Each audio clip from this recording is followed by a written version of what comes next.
नमस्कार, राज्यसभा टेलीविजन के कार्यक्रम मीडिया मंथन में आपका स्वागत है। मैं हूं उर्मिलेश। दावोस में वर्ल्ड इकोनॉमिक फोरम की सालाना बैठक से पहले जारी ऑक्सफैम की रिपोर्ट में भारत के संदर्भ में अमीरी गरीबी के आंकड़े चिंताजनक हैं। इस रिपोर्ट के चलते अपने मीडिया के एक हिस्से में गरीबी और गैर बराबरी से जुड़ी कुछ छिटपुट खबरें आई हैं, लेकिन पॉपुलर टीवी चैनलों में तो ये भी नहीं आई। उन्हें बगदादी के भूत, नागिन के नाच, बीफ विवाद, बॉर्डर टेंशन, सलमान शाहरुख की दुश्मनी दोस्ती, सास बहू कथा, जलीकट्टू या 59,000 करोड़ में खरीदे जा रहे 36 फाइटर विमानों की ताकत की कहानियां सुनाने से फुर्सत कहाँ। ऑक्सफैम रिपोर्ट बताती है भारत के 1% अमीर लोग देश की 58% संपत्ति के मालिक हैं। 10% अमीर लोग 80% संपत्ति के मालिक हैं। 57 अरबपतियों के पास भारत की 70% शेष आबादी के बराबर की संपत्ति है। यानी आज़ादी के बाद हमने विकास का जो मॉडल अपनाया वह सन 91-92 तक आते आते और भी अमीर पक्षी हो गया। कुछ लोग ग्रोथ की महागाथा से लहलोट हैं, लेकिन इस महागाथा में रोजगार कहाँ है, शिक्षा, सेहत और समावेशी विकास कहाँ है। बेतहाशा बढ़ते प्रदूषण, खाने पीने की चीजों में मिलावट की यही रफ्तार कुछ साल और जारी रही तो भारत युवाओं का नहीं बीमारों का देश बनेगा। पर हमारा मीडिया इस असामान्य स्थिति को सामान्य प्रक्रिया की तरह लेता है। अंतर्राष्ट्रीय ख्याति के अर्थशास्त्री अमर्त्य सेन हों या थॉमस पिकेटी, सभी लोग मानते हैं कि देश के सैकड़ों और यहां तक कि देश के सैकड़ों विकास विशेषज्ञ इस रास्ते पर चिंता जाहिर करते हैं, लेकिन मीडिया में इस चिंता की लकीरें तक नहीं है। गरीबी और गैर बराबरी को लेकर इतना असंवेदनशील क्यों हो गया है हमारा मीडिया? ऑक्सफैम रिपोर्ट के संदर्भ में आज हम इसी सवाल पर चर्चा करेंगे अपने 4 खास मेहमानों से। हमारे साथ हैं प्रोफेसर रवि श्रीवास्तव, जवाहरलाल नेहरू विश्वविद्यालय में। हमारे साथ हैं अमिताभ बेहर, समाजशास्त्री और भारतीय प्रतिष्ठान के कार्यकारी निदेशक। वरिष्ठ पत्रकार विराज स्वैन हमारे साथ हैं, जो न्यूज़ लॉन्ड्री की सलाहकार संपादक भी हैं। हमारे साथ हैं वरिष्ठ पत्रकार यतीश राजावत, दैनिक भास्कर के मैनेजिंग एडिटर रह चुके हैं। शुरुआत विराज हम आपसे करते हैं। जिस तरह का अभी हाल आप देख रहे हैं, जिस तरह का परिदृश्य आप देख रही हैं जो ऑक्सफैम रिपोर्ट बताती है, उसके मुतल्लिक इंडियन मीडिया में, प्रिंट में तो फिर भी थोड़ा बहुत कवरेज आया, लेकिन दावोस ना होता, ऑक्सफैम ना होता तो शायद वो भी ना आता। लेकिन साल भर हम क्या करते रहते हैं, और पॉपुलर जो टीवी चैनल देश के हैं जो सबसे पहले जनता के पास पहुंचते हैं, जिनका दबाव भी योजनाकारों और सरकार पर होता है, उनमें तो कुछ भी नहीं। क्या ये दृश्य है? क्या दुनिया के पूरे मीडिया परिदृश्य में अनोखा नहीं लगता आपको? आपने बिल्कुल सही बोला कि ये जो आपने काफ़ी टॉपिक्स गिनाए, बगदादी के नाच से लेके नागिन के डांस तक, जिससे मीडिया बहुत ज़्यादा डाइवर्ट करती है और जो सबसे बुनियादी मुद्दा है उनसे बिल्कुल बिछुड़ती जा रही है। क्योंकि आपका प्रोग्राम मीडिया मंथन है, जोसेफ प्युलित्ज़र, विश्व में सबसे जो सम्मानित प्राइज़ है, पत्रकारों का अवार्ड है प्युलित्ज़र प्राइज़। जोसेफ प्युलित्ज़र का डेफिनेशन है जर्नलिज्म का, comforting the afflicted and afflicting the comfortable. जो कष्ट में है उसको राहत देना, और जो बहुत ज़्यादा आराम में है उसके ऊपर निगरानी रखना। मुझे लगता है हमारा मीडिया ये बहुत कारणों से भूल रहा है, इससे चूक हो रहा है। लेकिन 3 जो मेन कारण हैं, हमारे न्यूज़ रूम्स बहुत लीट हो गए हैं। हम आपके प्रोग्राम में इसके बारे में डिस्कस कर चुके हैं। रिपब्लिक ऑफ साउथ दिल्ली और रिपब्लिक ऑफ साउथ मुंबई बनता जा रहा हमारा न्यूज़ रूम। दूसरा है जो एडवर्टाइजिंग रेवेन्यू, ये जो 57 बिलियनर की आपने बात की, जो 70% शेष आबादी का धन संपदा रखते हैं, वही एडवर्टाइजमेंट देते हैं। और उसी एडवर्टाइजमेंट से अगर आपको टीवी चैनल चलाना है तो उनके खिलाफ वो कितना कॉन्सेंट्रेट कर रहे हैं वेल्थ, उसके खिलाफ आप क्या बात करेंगे, उसके ऊपर क्या इन्वेस्टिगेट करेंगे, वो भूल ही जाइए। और तीसरा जो सबसे बड़ा है, हमारा फाइनेंशियल जर्नलिज्म मुझे लगता है ये एक हमारे फाइनेंशियल जर्नलिज्म, हमारे देश के फाइनेंशियल जर्नलिज्म के साथ प्रॉब्लम है कि ये बहुत एक्सेस बेस्ड बनता जा रहा है। इसमें लेबर ब्यूरो नहीं है। एक जमाने में श्रमिक ब्यूरो होता था, आपसे भी हमने सुना है। लेबर ब्यूरो नहीं है, स्टैटिस्टिकल रिसर्च करते नहीं है, डेटा में ट्रांसपेरेंसी मेथोडोलॉजी पे क्वेश्चन पूछते नहीं है, एक ही नैरेटिव ग्रोथ का जो आपने बोला जीडीपी वाला नैरेटिव दोहराते रहते हैं, और एक्सेस पूंजीपतियों से एक्सेस हो, सरकारी अमला तंत्र से एक्सेस हो, यही चाहते हैं। लेकिन यतीश राजावत, आप बिजनेस जर्नलिज्म में लंबे समय तक बहुत महत्वपूर्ण पदों पर रहे हैं। क्या आपको लगता है जो ये बता रही हैं विराज स्वैन कि ये इश्यूज इसलिए सिर्फ नहीं उठते कि न्यूज़रूम की जो संरचना है उसकी समस्या है, एडिटोरियल जो हेड्स हैं, जो पत्रकार हैं, उनके दृष्टिकोण की ये समस्या है, या इससे भी कुछ ज़्यादा है? कैसे आप देखते हैं इन चीज़ों को? जी मास या वाकई गरीबी एक विषय नहीं होना चाहिए? आते हैं उस बात पे। गरीबी विषय है कि गरीब विषय है, ये चीज़ दो अलग चीज़ें। गरीबी कवर की जाए या गरीब को कवर किया जाए, देखिए जितने भी आज की तारीख में मीडिया, मास मीडिया जिनको आप क्लासिफाई करेंगे, जिसमें आपके चैनल्स आते हैं, वो जर्नलिज्म को कम और एंटरटेनमेंट को ज़्यादा तवज्जो देते हैं, इसलिए इस तरह के टॉपिक ज़्यादा पॉपुलर रहते हैं। और टेलीविज़न फिर भी यूनि डायमेंशनल मीडिया, यानी कि एक ही मुद्दे को लेके वो 3 घंटे 4 घंटे निकाल सकता है। जैसे अभी जल्लीकट्टू चल रहा है, जल्लीकट्टू चलेगा तो 5 घंटे जल्लीकट्टू चलता रहेगा प्राइम टाइम में, वो उससे डाइवर्ट नहीं होंगे। तो ये तो यूनि डायमेंशनल मीडिया की प्रॉब्लम है ब्रॉडकास्ट में। लेकिन प्रिंट में जहाँ पे आपके पास 25 पन्ने हैं या 30 पन्ने हैं, वहाँ पे भी पॉवर्टी या गरीबी या गरीब लोगों पे या गरीबी की सलूशन या इनक्वालिटी पे अब डिस्कशन नहीं होते मेजर प्रिंट न्यूज़पेपर्स में। उसका कारण है, यही मैं जानना चाहता हूं संक्षेप में। पहला कारण है कि आज की पॉपुलेशन, आज की जनरेशन एस्पिरेशनल है। कोई भी जर्नलिस्ट पॉवर्टी कवर करता देखना नहीं चाहता, वो ये उसको as a aspirational growth career नहीं देखता। दूसरा, पॉवर्टी को प्रॉब्लम समझा जाता है, उसकी सलूशन नहीं दिखती कुछ लोगों को, तो उसके अंदर कोई पॉजिटिविटी नहीं होती। तो इसलिए न्यूज़ रूम जनरली उस तरह के सब्जेक्ट्स को अवॉइड करते हैं जिसमें नेगेटिविटी ही है, मतलब बोरिंग। हाँ, नेगेटिव बोरिंग, मतलब वो उससे इक्वलेट होता है, क्योंकि उसमें कोई मतलब मज़ा नहीं आ रहा है रीडर को। तो इसी वजह से ज़्यादातर राइटर्स को इग्नोर कर देते हैं। अब तीसरा कारण इसका वो बहुत ज़रूरी है, वो ये है कि क्योंकि आप एक एस्पिरेशनल जनरेशन को अपील करना चाहते हैं, तो आप उनको पॉजिटिव और क्रिएटिव स्टोरीज से अपील करना चाहते हैं। तो आप हीरो बनाना चाहते हैं। आप हीरो किसको बनाएंगे? आप हीरो उसी आदमी बनाएंगे जिसने या तो बहुत कमाया है पैसा, या जिसने बहुत शोहरत कमाई है। यतीश, हम फिर आपके पास आते हैं जरूर।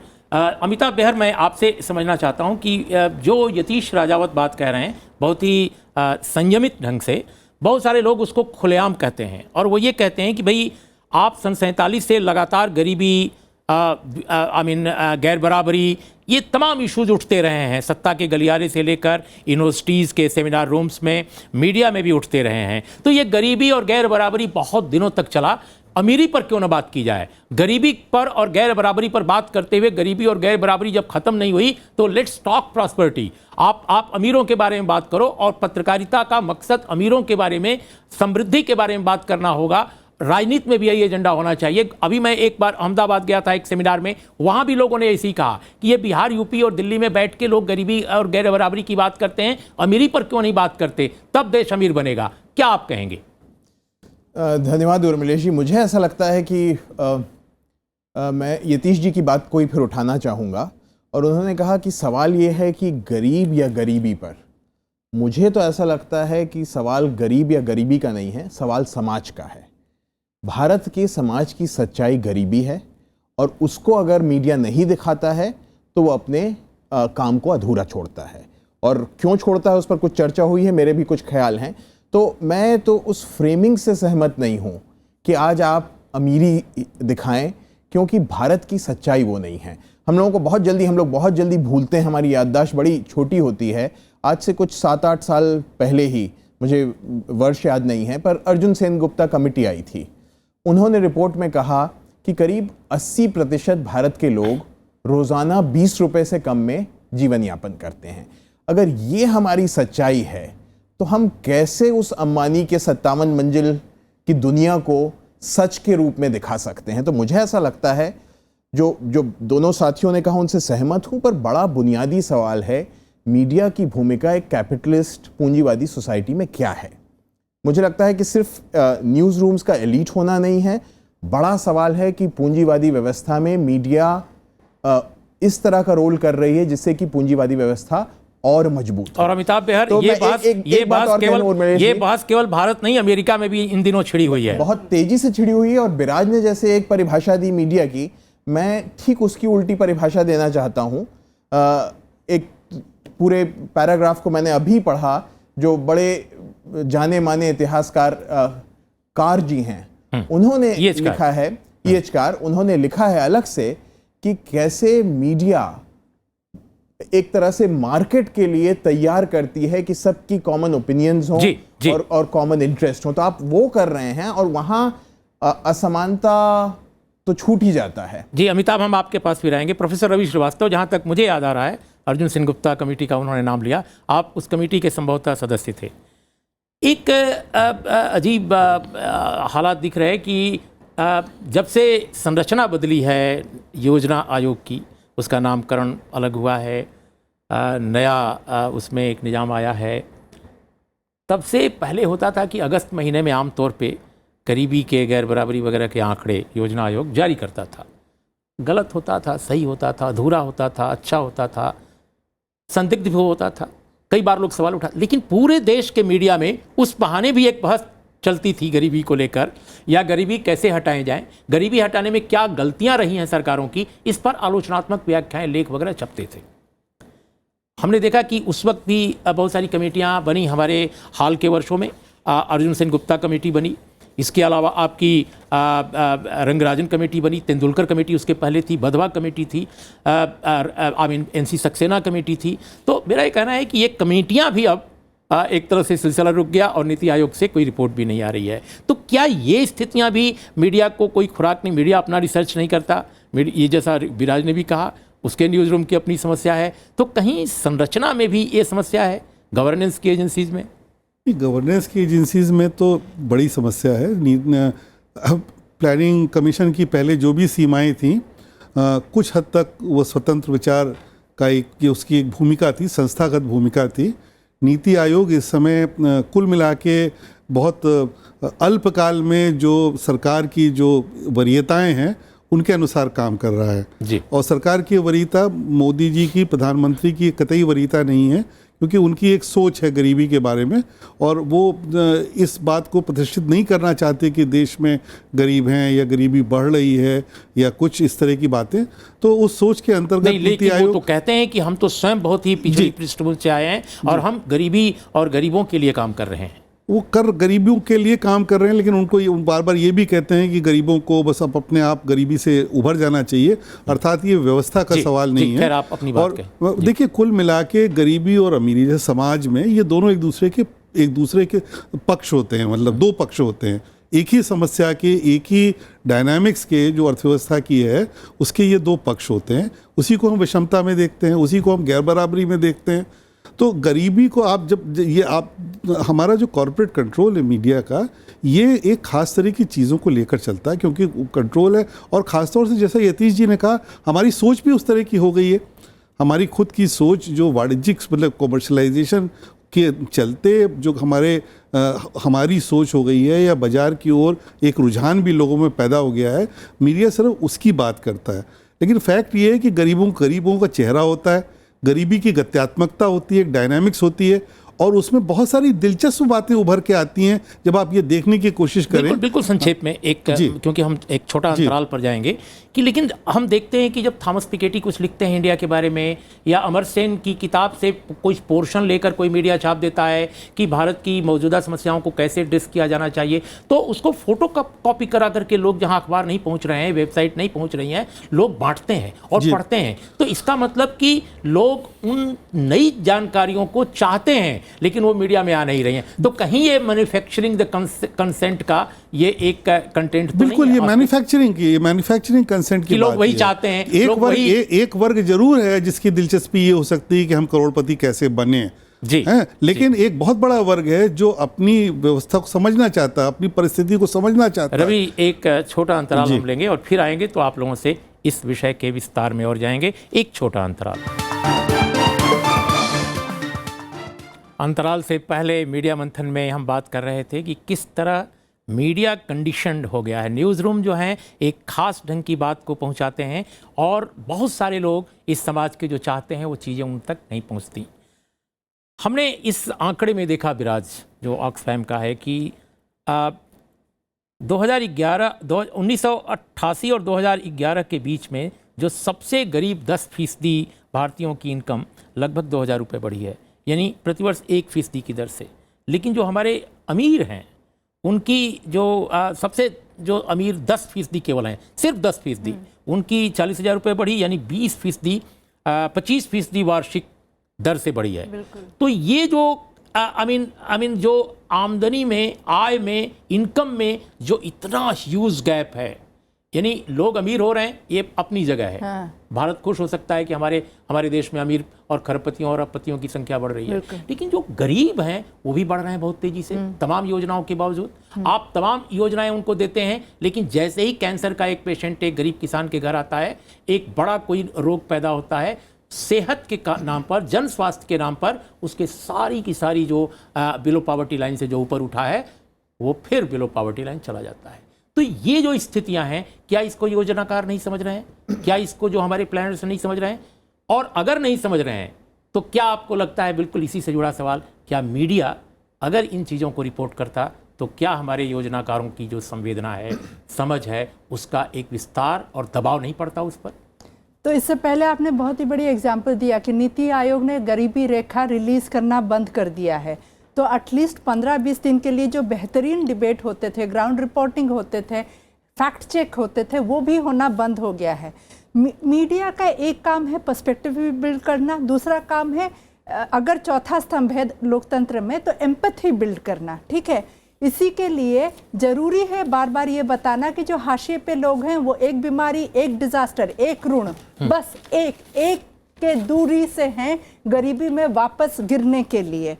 और इसके लिए ये भी ज़रूरी है बार बार बताना कि जो मेथडोलॉजी है, आपने शायद अभी बताया, जो कि अमीर है जो वो 25% एक्स्ट्रा, 25 गुना एक्स्ट्रा उनकी कमाई बढ़ी है। यही ऑक्सफैम रिपोर्ट एक बेहतरीन चीज़ बता रहा है कि जो अमीर बने हैं वो टैलेंट से नहीं बने हैं, वो इनहेरिटेंस से बने हैं। तो इनहेरिटेंस टैक्स पे भी बात हो सकती है, उस पे भी आम राय, अभी जल्लीकट्टू पे जैसे आम राय मीडिया ही ना बना रहा है, उसी प्रकार का लेकिन तमिलनाडु के कई इलाकों में जो भारी सुखाड़ पड़ा हुआ है, और अकाल की स्थिति है, उस पर कोई खबर नहीं आ रही है। माइक्रो फाइनेंस लोन की बर्बादी है, फार्मर सुसाइड है, उस पे कोई खबर नहीं है, जल्लीकट्टू पे खबर है। तो इसी तरह से मेथडोलॉजी, भूख का क्या परिभाषा हो, उस पे भी आम राय बन सकती है। अमिताभ, आप क्या कहेंगे कि मीडिया जल्लीकट्टू, आप एक बहुत ही महत्वपूर्ण उदाहरण दिया इन्होंने कि जल्लीकट्टू को उठा रहा है, लेकिन तमिलनाडु की खबर जब इस तरह की एक आई है, उनको लगता है कि एक चमकदार खबर है जिस पर वो काफ़ी आई बॉल्स ले सकते हैं। लेकिन जो तमिलनाडु में सुखाड़ है, अकाल की स्थिति पैदा हुई है, लोग सुसाइड कर रहे हैं। तमिलनाडु एक खुशहाल स्टेट है भारत का, जिसका मानव विकास सूचकांक बहुत बढ़िया है, बल्कि कई तथाकथित विकसित प्रदेशों से, चमकदार प्रदेशों से भी ऊपर है, लेकिन वहाँ ये हालात हैं, मीडिया में कोई रिपोर्ट नहीं है, खासकर नेशनल मीडिया में। तो बिल्कुल सही है। मुझे तो लगता है कि देखिए, जो अंग्रेजी में शब्द होता है, ये असमानता ऑब्सीन है जी।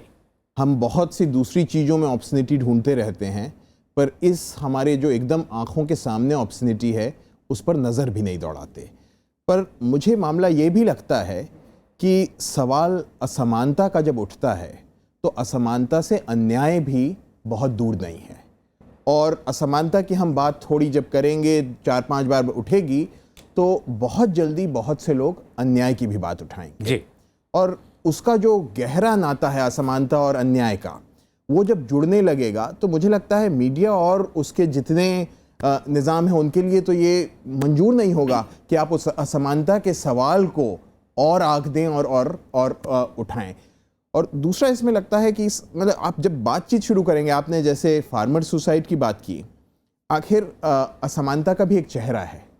दलित का सवाल, आदिवासी का सवाल, खास क्षेत्रों का सवाल, इन सब सवालों को हमको उठाना होगा अगर हमें व्यापक रूप से समझना है कि भारत की परिस्थिति आज क्या है। रवि आप हमें बताएं कि क्या जो अर्थशास्त्री हैं, बड़े जो विशेषज्ञ हैं, क्या और योजनाकार खासकर सरकार के अंदर जो हैं या सरकार को असिस्ट करने वाले, क्या मीडिया रिपोर्ट्स जो आती हैं खासकर इस तरह के इश्यूज़ को लेकर, उन पर मीडिया क्या वाकई दबाव डाल सकता है अगर रिपोर्ट करे, या मीडिया में कुछ भी छपता रहे, सरकार बिल्कुल अपने ढंग से काम करती है, योजनाकार बिल्कुल अपने ढंग से काम करते हैं, या मीडिया वाकई माहौल बनाता है और मीडिया मजबूर भी कर सकता है अगर वो रिपोर्ट करे इन चीज़ों को कि योजनाएं कैसे बने? नहीं, मीडिया निश्चित रूप से माहौल बनाता है, और प्रिंट मीडिया और आजकल तो विजुअल मीडिया इतना ज़्यादा महत्वपूर्ण हो गया है माहौल बनाने में। आपको मालूम है इमरजेंसी के बाद प्रिंट मीडिया ने एक महत्वपूर्ण भूमिका इसी तरह के माहौल को बनाने में की थी, और विजुअल मीडिया कई सालों से उसने उस स्थान को ले लिया है जहां वो इश्यूज़ को बना रहा है, फ्रेम कर रहा है सरकारों के लिए, और सरकारें उस पर रिस्पॉन्ड कर रही हैं। और मैंने सुना है कि प्रधानमंत्री तो जितनी इस तरह की खबरें होती हैं वो उनके सामने रखी जाती हैं, मतलब ख़ास तौर से उनके सब पक्ष में क्या है, विपक्ष में क्या है, तो मीडिया एक माहौल बनाता है, इसमें दो राय नहीं हो सकती। लेकिन मीडिया देखिए, एक तो एक कॉर्पोरेट मीडिया की हम बात कर रहे हैं, लेकिन ऑक्सफैम रिपोर्ट इतनी ब्यौरेवार रिपोर्ट दे रहा है, भारत में इतने सारे पिंक प्रेस आर्थिक अखबार हैं, इतनी सारी पत्रिकाएं हैं, वो कभी कोई सर्वे, कोई इस तरह की स्टडी नहीं कंडक्ट करते, आखिर वजह क्या है? देखिए, स्लेवरी इंटरनेशनल की रिपोर्ट आई, ग्लोबल रिपोर्ट, और अखबारों ने छापा, और जैसा आप कह रहे हैं सब अखबारों ने छापा, पढ़ी गई। ऑक्सफैम की रिपोर्ट आई, अखबार छाप रहे हैं, उसमें अच्छी खासी दिलचस्पी है। लेकिन ये सब जितनी खबरें रहती हैं ये हाशिए पर रहती है। महत्वपूर्ण जो खबरें हैं जिनको अखबार या टेलीविज़न छापते हैं, ऐसा नहीं है, हमारे यहाँ अच्छे जर्नलिस्ट हैं जो उसी मीडिया के अंदर अभी भी अच्छा काम करते हैं। लेकिन अमिताभ, एक सवाल जरूर आपसे करेंगे, बिल्कुल संक्षेप में जवाब इसका दीजिएगा, हमारे पास समय कम है, कि अब जैसे ऑक्सफैम है, यह भी एक तरह का एनजीओ है, बहुत सारे एनजीओ देश में, बहुत सारी इस तरह की स्वयंसेवी संस्थाएं जो इस तरह की स्टडीज़ कराती हैं और प्रोवाइड करती हैं, लेकिन अब तो एनजीओज भी काफ़ी परेशानियों में हैं, उनके कामकाज पर भी बहुत सारा असर पड़ा है बहुत सारे नीतिगत कारणों से। तो क्या हम माने कि भविष्य में वह भी मीडिया के लिए, समाज के लिए इस तरह की स्टडी, इस तरह के शोध कराने में अपने को अक्षम पाएंगे?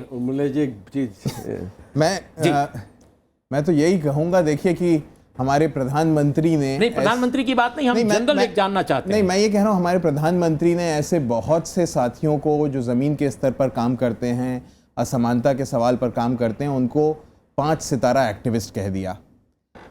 उसके बावजूद भी मुझे लगता है कि ये बहुत से संगठन, ये नहीं कि सिविल सोसाइटी में समस्याएं नहीं हैं, बहुत से संगठन लगे हुए हैं असमानता के सवाल को उठाने में और स्टडीज भी करते रहे हैं। जी यतीश, दो चीज़ें हैं उर्मिला जी। एक तो आप जो कह रहे थे कि देश में कई एनजीओज हैं जो गरीबी पे काम कर रही हैं, बहुत विवादास्पद भी हैं, बहुत ही कंट्रोवर्शियल भी हैं, लेकिन बहुत अच्छे भी कुछ काम करने वाले लोग। लेकिन मैंने ऑक्सफैम के तरीके की रिपोर्ट और इन डेप्थ स्टेट वाइज या डिस्ट्रिक्ट वाइज जिसकी ज़रूरत है आज तक नहीं देखी किसी भी इन एनजीओ से, पहली चीज़।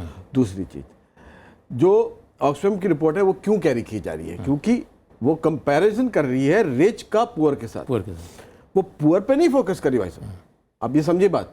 और यही प्रॉब्लम है। देखिए, जो होना चाहिए और जो होता है उसमें अंतर इसलिए है क्योंकि वो रवि श्रीवास्तव ने वो बात, वो जो रवि जी कह रहे थे उस बात को कि जो होना चाहिए और जो है, क्योंकि वो कंपैरिजन कर रही है इसलिए वो कैरी हो रही है, लेकिन वो कैरी प्रॉब्लम को नहीं हाईलाइट कर रही। जी वो डिस्पैरिटी को हाईलाइट कर रही है। जी, विराज कुछ कहना चाहती हैं? ये आपने पूछा कि कैसा मीडिया का नैरेटिव कैसे चेंज होता है और कैसे बिल्कुल नज़र हटती है। 4 साल पहले हमने एक स्टडी किया था, आप ही के प्रोग्राम में मैंने पहले भी बताया है कि विश्व का हर तीसरा भूखा व्यक्ति भारतीय है, लेकिन जब हमने स्टडी किया तो फूड फेस्टिवल, वेट लॉस, कुकरी के किताबें, उनके ऊपर कवरेज ज़्यादा होता है, ना कि कुपोषण पे और जो रोज़मर्रा का ऑब्सीन भूख, जिसे अमिताभ बोल रहे थे ऑब्सीन भूख, उस तरह के चीज़ों पे कवरेज कम होता है। और आपका जो सवाल है, coverage leads to outrage, outrage leads to public action leads to public policy changes.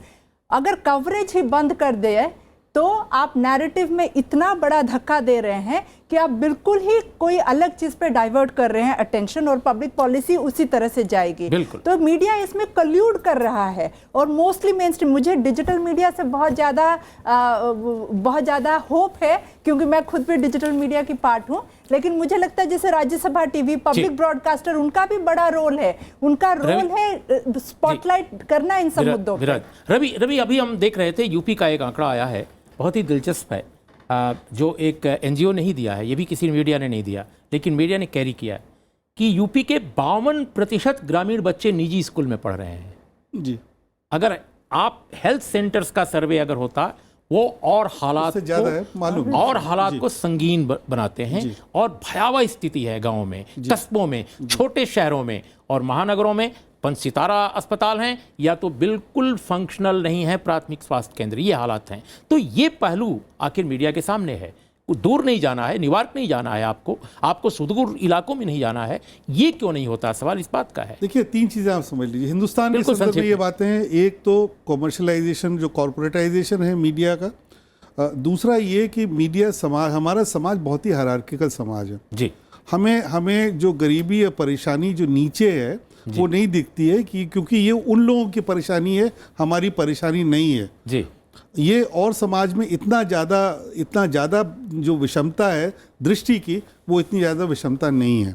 बिल्कुल, ये भी एक बहुत बड़ा कारण है जिससे हम। और तीसरा जैसे रुझान की बात है, क्योंकि हम बिल्कुल कॉमर्शलाइज एक वर्ल्ड व्यू दिखाते हैं, उसी में फंसे हुए हैं। बहुत बहुत धन्यवाद आप लोगों को आज की चर्चा में शामिल होने के लिए। और मैं समझता हूँ कि आप लोगों की बातों से जो बात निकलती है, उसको अंत में हम सिर्फ ये कहना चाहेंगे कि व्यवस्था के संचालकों को विकास और प्रगति के इस मॉडल पर जरूर विचार करना चाहिए, जो इस कदर गरीबी और गैर बराबरी बढ़ाता आ रहा है।